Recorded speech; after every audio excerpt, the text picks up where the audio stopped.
తమిళనాడులో ఘోర రోడ్డు ప్రమాదం జరిగింది. లారీ రూపంలో దూసుకొచ్చిన మృత్యువు 5గురిని బలి తీసుకుంది. వేగంగా దూసుకొచ్చిన లారీ విద్యార్థులు ప్రయాణిస్తున్న కారును ఒక్కసారిగా ఢీకొట్టింది.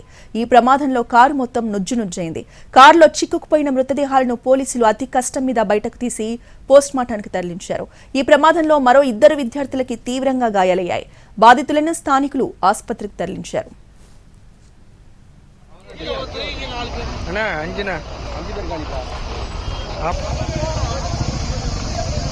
అయితే ఏపీకి చెందిన ఈ విద్యార్థులంతా చెన్నై సమీపంలోని ఎస్ఆర్ఎం కళాశాలలో ఇంజనీరింగ్ 3వ సంవత్సరం చదువుతున్నారు.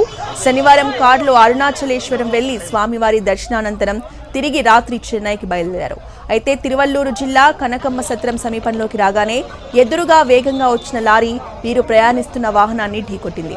ప్రమాద తీవ్రతకి కారు నుజ్జునుజ్జైంది. కారులో ఉన్న నితీష్, చేతన్, రామ్మోహన్, యుగేష్, నితీష్ ఘటనా స్థలంలోనే చనిపోయారు. ఇక విష్ణు, చైతన్యకి తీవ్ర గాయాలవడంతో స్థానికులు వారిని తిరువల్లూరు ప్రభుత్వ ఆసుపత్రికి తరలించారు.